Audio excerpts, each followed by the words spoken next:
Filipenses 4:8 diz assim: concluindo, caros irmãos, absolutamente tudo o que for verdadeiro, tudo o que for honesto, tudo o que for justo, tudo o que for puro, tudo o que for amável, tudo o que for de boa fama, se houver algo excelente ou digno de louvor, nisso pensai. Diga comigo, pensai. Tudo o que aprendestes, recebestes, ouvistes e vistes em mim, isso praticai. Diga comigo, praticai. E o Deus da paz será convosco. Amém? Guardem essas duas palavras, pensai, praticai. Elas são palavras-chave para aquilo que nós queremos ministrar nessa noite. Mas antes eu queria que você pensasse em uma imagem. Antes de colocar essa imagem, eu queria que você visualizasse uma grande rocha. Imagine uma grande rocha. Ela será a imagem principal daquilo que nós queremos ministrar nessa noite.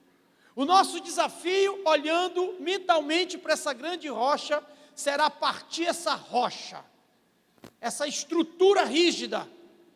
E para você que não conseguiu, que talvez não seja tão visual, ver essa rocha na sua cabeça, eu vou colocar uma imagem para que você tenha a noção clara do que nós queremos dizer nessa noite. Uma grande rocha, uma estrutura rígida que precisa ser quebrada. Amém? É isso que eu quero que você entenda nessa noite. Se você guardar isso, você vai guardar a essência do que queremos falar. Porque eu quero trabalhar com você nessa noite as duas dimensões da renovação mental. As duas dimensões para você ter uma jornada saudável, uma mente, um corpo e um espírito saudável. E o apóstolo Paulo, ele vai ser o nosso condutor. Ele vai ser aquele que nos ensinará como martelar essa rocha. Ele vai nos conduzir nessa experiência de quebrar essa estrutura rígida. Amém? Eu queria começar dizendo algo bem interessante. No vestiário de um time de basquete chamado San Antonio Spurs, nos Estados Unidos, da NBA, tem uma frase bem emblemática, uma citação de um reformador social chamado Jacob Riis. Essa frase, ela desperta algo em todo mundo que lê. E diz assim: quando nada der certo, eu observarei um cortador de pedras, martelando sua rocha, talvez por 100 vezes, sem que nenhuma rachadura apareça. Mas na 100ª martelada, a pedra se abre em duas. Então eu sei que não foi aquela martelada que conseguiu isso, mas todas as que vieram antes. Amém? Você compreendeu? A ideia é alguém martelando uma rocha 100 vezes e aparentemente nada acontece, até que na 100ª vez ela se abre, ela se parte em duas. E o entendimento que devemos ter é que não foi a última martelada que provocou tudo isso, mas foram as anteriores.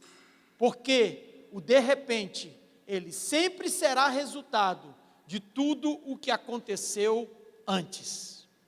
Se alguma coisa de repente aconteceu na sua vida, se alguma coisa de repente se manifestou de forma positiva ou negativa, saiba que isso foi resultado de uma jornada, de uma semeadura, de ações anteriores, de pensamentos, de atitudes que você praticou.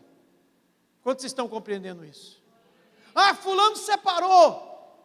Não foi aquele momento, a última briga que levou àquela separação. Algo já vinha acontecendo, marteladas anteriores levaram a esse momento. Ah, alguém faliu, alguém perdeu tudo, ficou pobre de uma hora para outra. Nunca foi de uma hora para outra. Alguém adoeceu, alguém sabe assim, nunca foi de uma hora para outra. Sabe, os cientistas dizem que 80% do câncer, ele é imperceptível. 80% da manifestação do câncer no corpo, ele é imperceptível. E aí, apenas em 6 meses, ele começa a tomar todo o corpo da pessoa. Mas isso vem de uma jornada. O que eu quero dizer, queridos, antes de falar sobre renovação de mente? É que maestria requer paciência. Entenda isso. Se você quer se tornar bom, isso não vai ser de uma hora para outra. Se você quer se tornar uma pessoa saudável, isso não vai acontecer de uma hora para outra. É uma jornada, são escolhas, são decisões que você precisa tomar. Tem muita gente querendo resultado, mas ignorando os processos. Amém? Talvez alguém te encontre agora, você está numa situação melhor do que esteve alguns dias atrás, alguns anos atrás, e diga assim: rapaz, você está bem, né? Sorte. Eu costumo dizer que sorte é trabalho. Para quem vive honestamente, sorte é trabalho. Quem encontra você agora diz: ah, nasceu em berço de ouro, tem tantas oportunidades, ganha bem, está se dando bem, não sabe de onde você veio, não sabe os passos, os níveis, os estágios, as fases, as estações, os ciclos que você enfrentou para chegar onde você chegou. Amém? Eu sou uma pessoa que nunca esqueço da minha jornada, de onde eu vim, o que eu vivi, o que eu deixei de aproveitar e o que eu aproveitei. Eu sempre gosto de avaliar a minha jornada. Quando eu estou aqui na igreja olhando para tudo isso, quando eu estou na igreja olhando para toda essa beleza estética que está aqui, eu nunca me esqueci do quintal da minha casa, com algumas cadeiras e uma caixinha de som. O pessoal do check-in que estão aqui viram o vídeo e como tudo começou.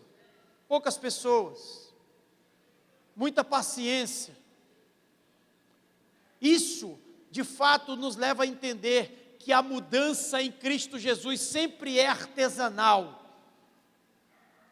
Ela é artesanal, ela é processual. Tem muita gente querendo resultado, mas ignorando os processos. Mas, avaliando o texto, olhando para o texto, nós entendemos que essa é uma passagem do apóstolo Paulo, onde ele nos ensina sobre renovar a mente.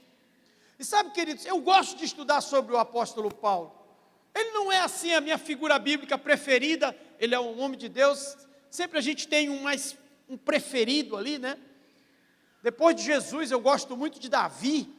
Davi é um arquétipo, sabe, é uma figura que eu me identifico muito com eles, nos acertos e nos erros. Mas Paulo é um homem admirável.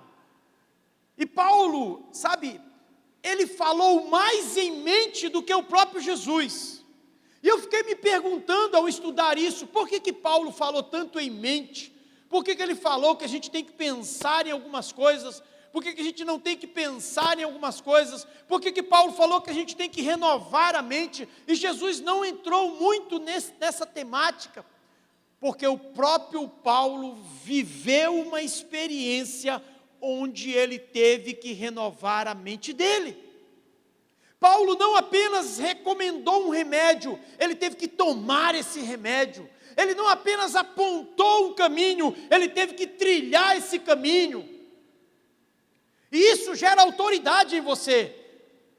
Tem um pregador americano chamado Mike Murdock, e uma vez eu assisti ele em Porto Seguro, na Bahia. Eu anotei tanto, tudo que esse homem falava era um princípio para mim. E uma das coisas que ele falou, e eu anotei, é: sempre fale do que você venceu. Porque se você falar do que você venceu, você se torna autoridade no assunto. Quando você vence um desafio, você se torna uma autoridade nesse assunto, e você pode falar com propriedade, não apenas um teórico, mas alguém que viveu. E Paulo teve que renovar a mente dele. Paulo era a personificação de alguém que precisou passar por um rigoroso processo de renovação. Ele era um homem religioso, zeloso, conceituado, convicto sobre suas crenças, sobre seus valores. Ele era irredutível. Ele não aceitava ser contrariado em seus pensamentos e na sua doutrina. Paulo encabeçou um movimento religioso de perseguição aos cristãos. Ele fazia parte da seita mais rigorosa, que eram os fariseus. E ele foi tão perseguidor da igreja, achando que Jesus era um falso mestre, que ele presenciou a morte de muitos cristãos, principalmente a morte de Estevão. Sabe? Por que será que Paulo falou tanto em renovar a mente? Porque ele mesmo estava preso em cadeias mentais. Ele vai dizer em 1 Coríntios 10:4, porque as armas da nossa milícia não são carnais, não são humanas, e sim poderosas em Deus para destruir fortalezas, anulando sofismas, falsas verdades, e toda altivez que se levante contra o conhecimento de Deus, levando cativo todo pensamento à obediência de Cristo. Paulo estava dizendo, em outras palavras, eu mesmo tive que destruir fortalezas na minha mente, porque Paulo, queridos, ele era um homem zeloso, ele não tinha um passado de escândalo, ele teve uma juventude de estudos. Paulo era um homem cultural, um homem de muitas letras, um homem poliglota, falava várias línguas. Paulo não teve um histórico de escândalos.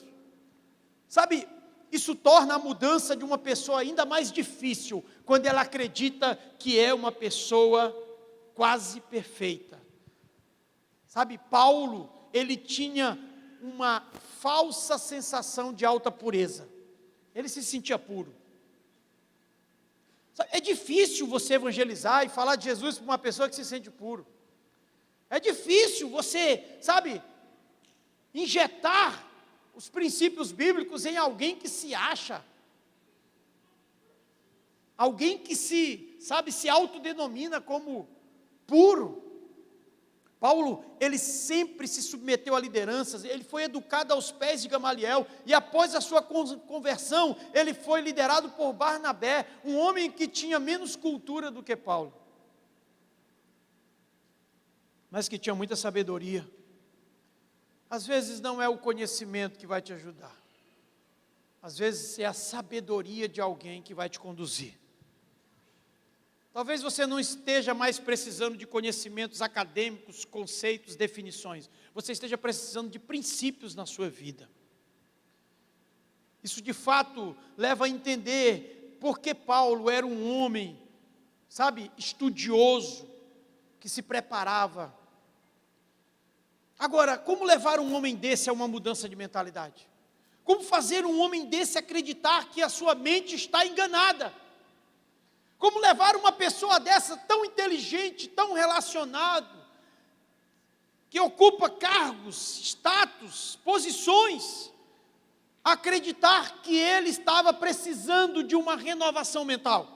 Porque a coisa que mais acontece é se deparar com gente que se acha. E como diz o meu pastor Joaquim, quem se acha já se perdeu. Quem se acha já está perdido.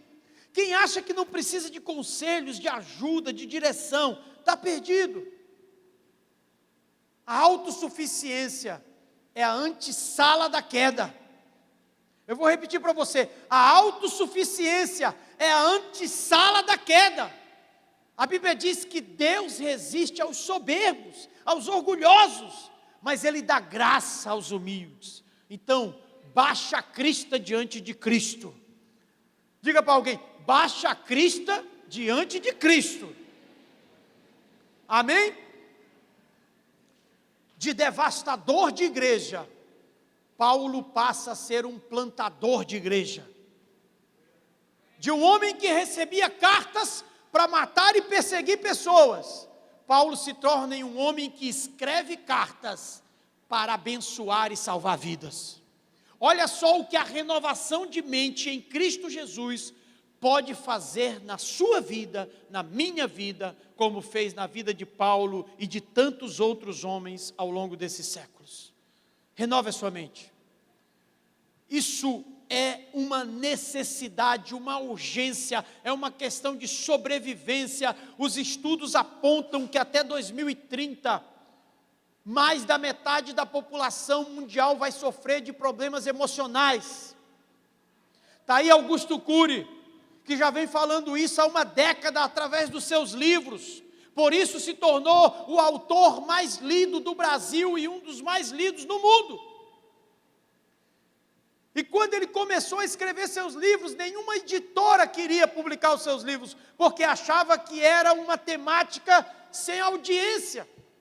E hoje é um dos que mais vendem livros no Brasil, porque nós estamos doentes emocionalmente, estamos com a mente cansada, estamos com a mente estressada, estamos tendo lapsos, esquecimentos, estamos envelhecendo mais rápido, porque a nossa mente está só focada nas coisas deste mundo.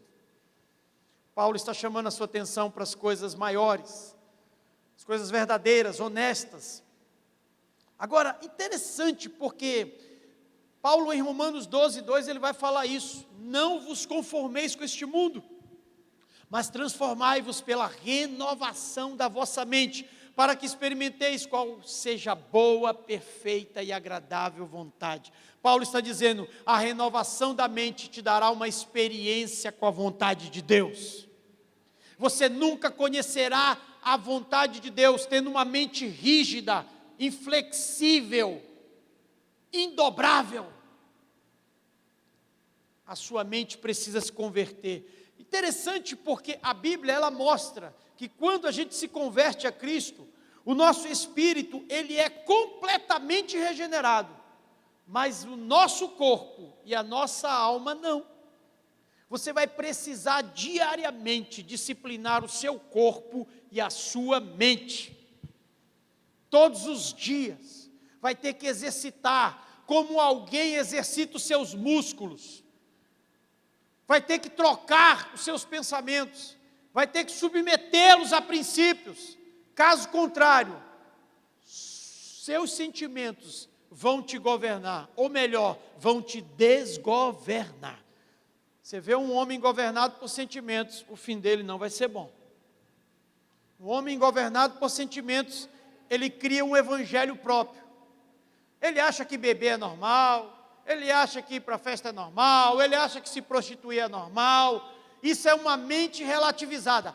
Cristo não habita nessa mente ainda. Existe um desejo de mudança, mas não houve uma mudança ainda dos desejos. Porque quando você está em Cristo, você não vai querer viver por vícios, por preferências, por coisas que te afastam dele. Você vai querer viver pela santidade, queridos. Agora perceba, Paulo está dizendo assim, tudo que vocês aprenderam, tudo que vocês receberam, tudo que vocês viram, tudo que vocês ouviram em mim, isso pratiquem. E é isso que eu quero falar nessa noite, das duas dimensões da renovação.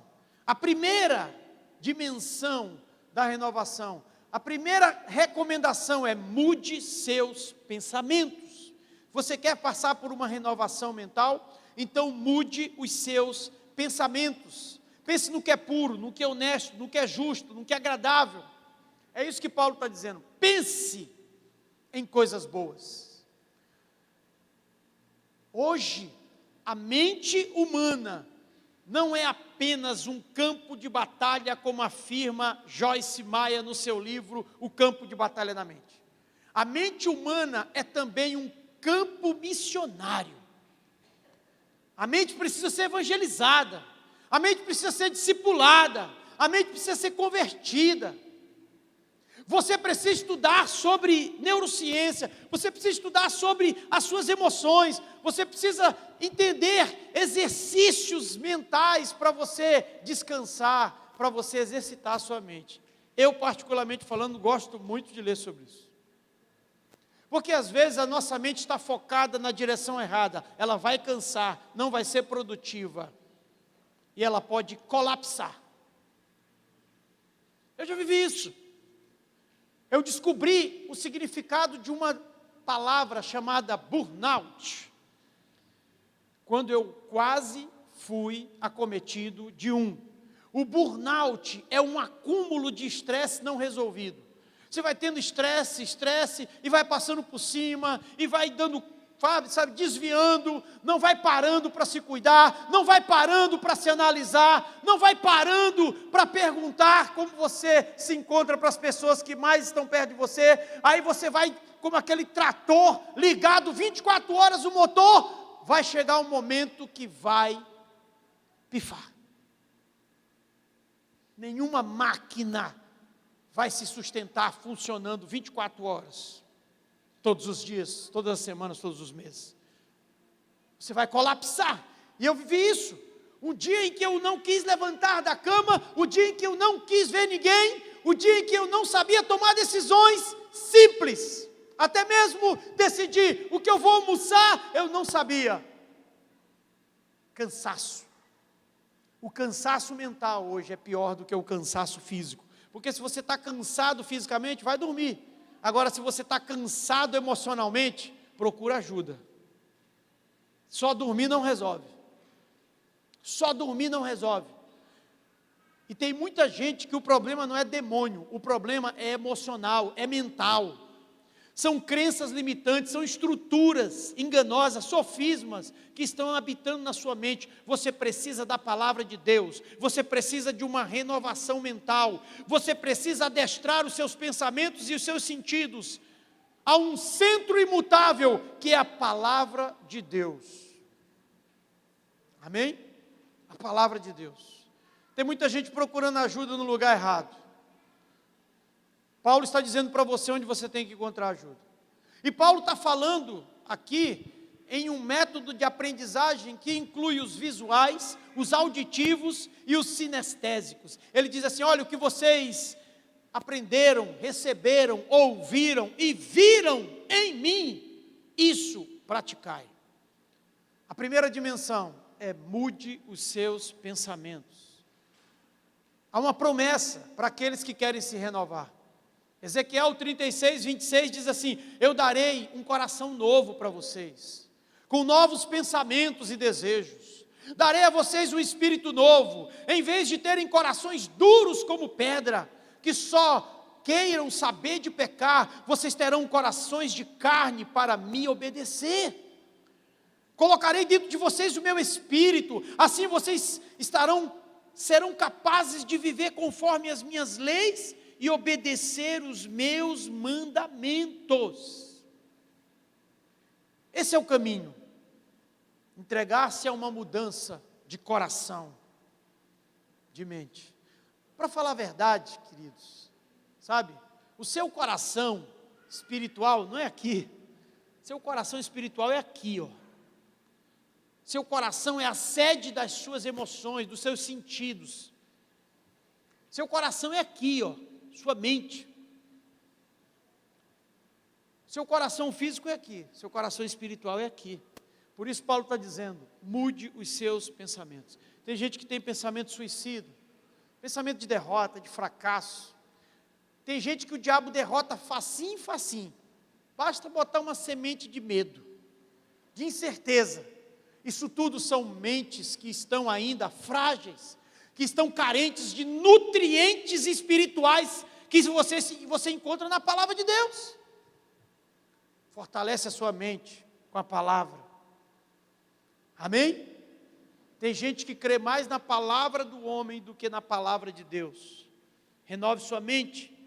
Segunda coisa, para você renovar sua mente, mude os seus hábitos.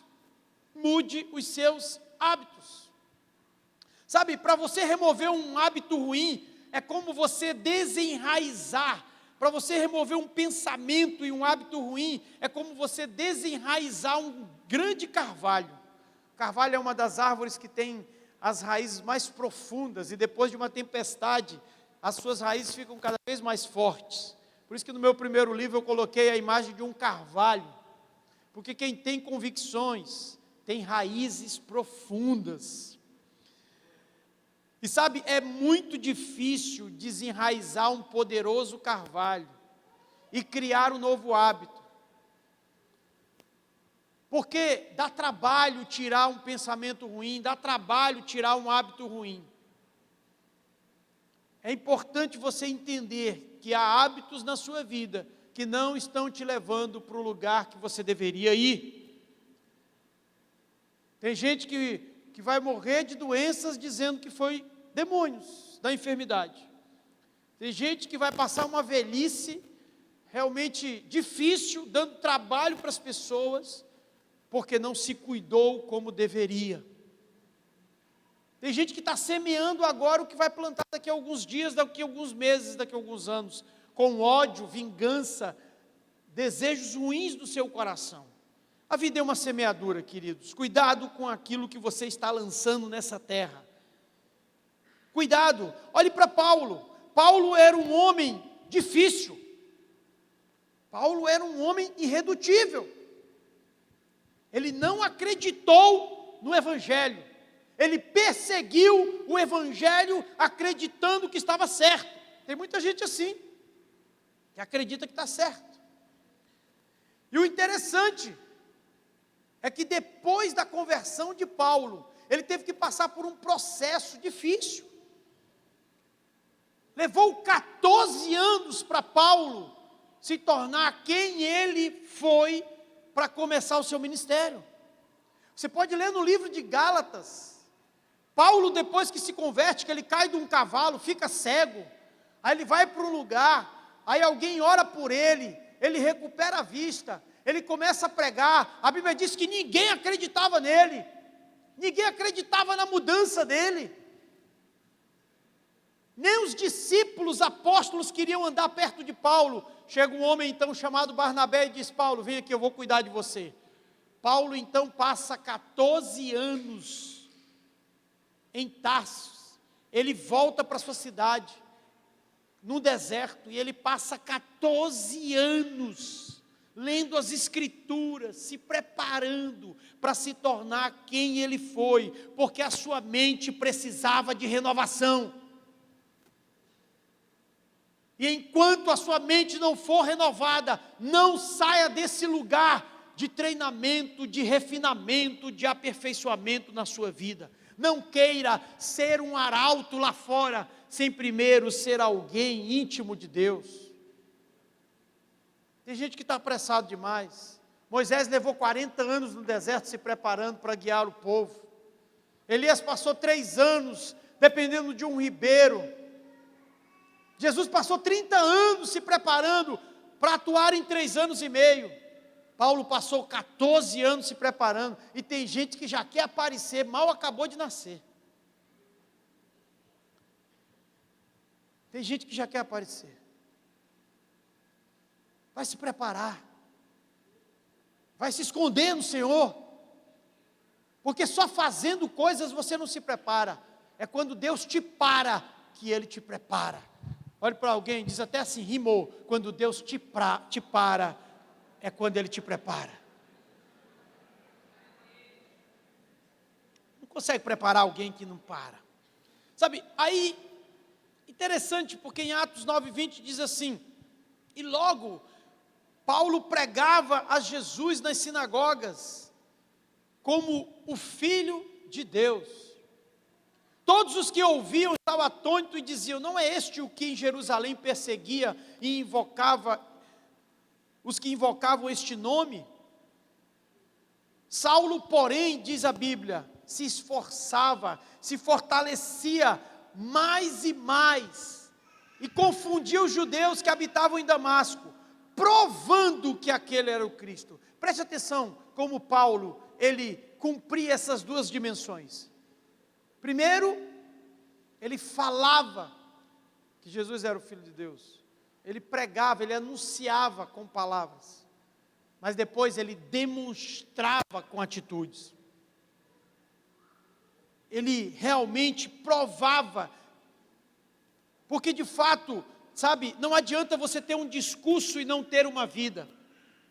A sua mensagem cai em descrédito quando a sua vida está totalmente contrária. Quando você não adota critérios. Olha o que Paulo diz: olhem para mim, lembrem do que vocês aprenderam comigo, lembrem do que vocês ouviram eu falando, lembrem do que vocês viram. Paulo está dizendo assim: tenham critérios com os modelos que vocês estão adotando, cuidado com os referenciais na sua vida, cuidado com as pessoas que você deposita confiança, fala os seus segredos, conta tudo para ela, entrega tudo para ela. Tome cuidado, tenha mais critérios com os modelos, porque Paulo estava dizendo para uma igreja que haviam falsos profetas para tomarem cuidado. Cuidado com pegadas de homens incoerentes, que são mansos como ovelhas, vestidos com peles de ovelhas, mas por dentro são lobos devoradores. Paulo está dizendo isso. Cuidado. Sabe, renovar a mente é adotar um novo padrão, um novo modelo, um novo estilo de vida. Jesus Cristo como centro. Não você. Saia do centro, saia do banco do motorista da sua vida e coloque-se no banco do passageiro. E às vezes, passageiro é chato. Você está dirigindo, ei, devagar, olha o buraco, ei, você estaciona aqui, olha não sei o quê. Passageiro às vezes é chato. Não seja chato, deixa Jesus dirigir, que ele conhece, ele tem carteira, ele tem CNH. É ou não é, gente? Até eu, quando sento no banco do passageiro, dá vontade de dizer, não, por aqui não, por aqui, ei, porque, sabe, mas pior do que o banco de passageiro, é você querer governar o carro da sua vida, lugar que está reservado para Jesus Cristo. O banco de passageiro é bom, mas pode cochilar, esticar suas pernas, se mover de um lado para o outro. Deixa Jesus no controle. Fala para alguém aí, deixa Jesus no controle. Eu quero encerrar dizendo que existem dois sistemas altamente influenciadores na sua vida. Dois sistemas altamente influenciadores na sua vida. Todos os dias eles tentam te influenciar. E você precisa fazer uma escolha. E eu encerro com isso. O primeiro é o mundo. E o segundo é uma mente renovada. Romanos 12, Paulo fala isso. Desses dois sistemas que tentam influenciar você todos os dias. E isso vai durar o resto da sua vida. Enquanto você viver, esses dois sistemas vão tentar influenciar a sua mente. O mundo, com o pecado, com as coisas aparentemente boas, e uma mente renovada em Cristo Jesus, a mente de Cristo, que vai levar você a se tornar cada vez mais puro, cada vez mais parecido com Ele. Você precisa definir qual é o sistema que vai influenciar você. Qual é a voz que você vai ouvir? Não tem aqueles desenhos animados? Vou falar aqui com os visuais. Aquele que tem um diabinho de um lado, um anjinho do outro. Olha que tem um diabinho aí agora de um lado e um anjinho do outro aí falando com você. Cara, sai daqui, corre para o bar, corre para a festa, corre para isso, faz isso. Essa semana vamos pirar, vamos fazer. E o anjo dizendo, meu filho, escuta essa palavra. Entrega teu coração hoje a Jesus. Você ficou confuso? Está meio aí, entre as duas vozes? Os filmes são bons exemplos. Geralmente as pessoas ouvem o diabinho. E vão lá e fazem, acontece de forma errada. Quando quebram a cara, aí vão ouvir o anjinho. Aí o anjinho expulsa o diabinho, e aí então tudo termina melhor. É desse jeito. Diga para alguém, é desse jeito. Eu já quero chamar o ministério aqui. É desse jeito. Renovar a mente é entender os tempos e os modos. O Senhor sempre vai te dar a direção. Ele vai ter placas sinalizadoras para a sua vida. Jesus sempre vai sinalizar para você, cuidado, ei, não vá para esse lugar. Não tome essa decisão. Não é o tempo. O Senhor sempre irá falar com você. Mas quando você não tem essa voz dentro de você, você pode se precipitar. Amém? Portanto, renove a sua mente. Porque aqueles que renovam a mente têm uma garantia, está escrito em 1 Coríntios 2,16. Nós, porém, temos a mente de Cristo. Diga assim, eu tenho a mente de Cristo. Se você tem a mente de Cristo, você não vai andar se arrastando, não vai andar se diminuindo, não vai andar se inferiorizando, não vai andar sem direção, sem solução, sem palavra, sem promessa. Tendo a mente de Cristo, você tem as garantias que você precisa. Depois que eu descobri isso, e foi isso que me levou a escrever meu primeiro livro, esse versículo, eu tenho a mente de Cristo, eu parei de me vitimar. Eu parei de desacreditar que eu posso conseguir muitas coisas na minha vida. Espera aí, eu tenho a mente de Cristo. Se eu tenho a mente de Cristo, algumas versões dizem assim, nós temos uma parcela dos pensamentos que habitam na mente de Jesus. Se eu tenho a mente de Cristo, como é que eu não posso solucionar alguns problemas? Como é que eu não posso ser melhor? Como é que eu não posso alcançar conquistas? Quantos estão me entendendo aqui nessa noite? Se eu tenho a mente de Cristo, eu posso ir mais longe do que eu penso. Eu posso ir mais longe do que eu consigo, porque a mente de Cristo pode me levar onde a minha não leva. Eu entendi mais quando o Senhor falou assim, Isaías 55, 8 e 9, meu filho, os meus pensamentos são mais altos que os teus pensamentos, os meus caminhos são mais elevados que os teus caminhos. Então, se você quer se tornar alguém melhor, não comece pelos seus pensamentos, comece pelos meus altos pensamentos. Não se defina pelos seus pensamentos, se defina pelos meus pensamentos a teu respeito. Porque eu é que sei que pensamento tenho a teu respeito. Pensamentos de paz e não de guerra, para te dar o fim que você deseja, diz a palavra do Senhor. Eu parei de me definir pelo que me definiam. Eu parei de me definir pela opinião pública, pelas estatísticas. Eu não sou o que as pessoas dizem. Eu sou aquilo que Deus definiu. Eu sou aquilo que Deus diz que eu sou. Eu era um jovem cheio de complexos, tinha até vergonha de andar nas ruas de Bacabal. Quando eu cheguei aqui há 29 anos, a fazer 30, eu vim da capital, ninguém sentava nas portas na capital, agora então que não senta. E eu vi aquele bando de gente na cidade sentado nas portas, de que esse povo faz sentado em porta? E eu ficava com medo de passar em algumas ruas, eu tremia as pernas, tinha rua que, quando eu via que tinha muita gente reunida, eu desviava, eu era cheio de complexos, mas era o pecado que estava fazendo isso em mim, era o pecado que me lembrava, a minha imagem estava deformada, é como olhar um espelho embaçado, você não se vê direito, e por isso você se define errado.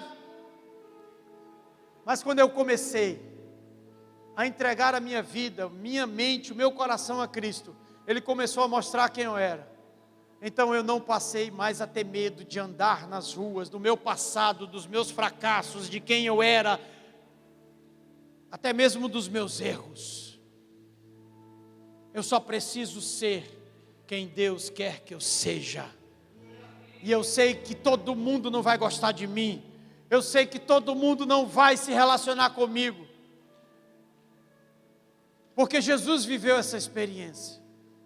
Eu só preciso ter uma mente de Cristo, para entender quem eu devo ser, e quem eu não devo ser. Quantos estão entendendo isso? Pense no que é puro, no que é verdadeiro, no que é amável. Pense em tudo isso. Renove a sua mente. Pare de lembrar do que falaram, do que disseram. Você nunca vai alcançar o seu máximo potencial com essas âncoras na sua vida. Essas âncoras na sua vida fazem com que o seu futuro esteja cheio de passado. O seu presente esteja cheio de passado. Supere isso em Cristo Jesus, porque aquele que está em Cristo, nova criatura é. As coisas velhas se passaram e eis que tudo se fez novo. Não vai se fazer novo diante de você, vai se fazer novo dentro de você. Você vai se tornar uma pessoa forte, resiliente, antifrágil. Quando alguém olhar para esse nariz seu que não é bonito, porque dizem que o meu não é, e disser, ele tem um nariz de tomate, não tem problema. Eu me amo, eu gosto de me ver no espelho. É mais agora que eu emagreci quase 14 quilos. Eu não gosto de ver as minhas fotos passadas. Mas às vezes eu olho para mim não voltar a ser quem eu era. Eu quero trazer à memória aquilo que me gera esperança. Se eu for visitar o meu passado, é para mim extrair lições que não me levem a errar no presente nem no futuro.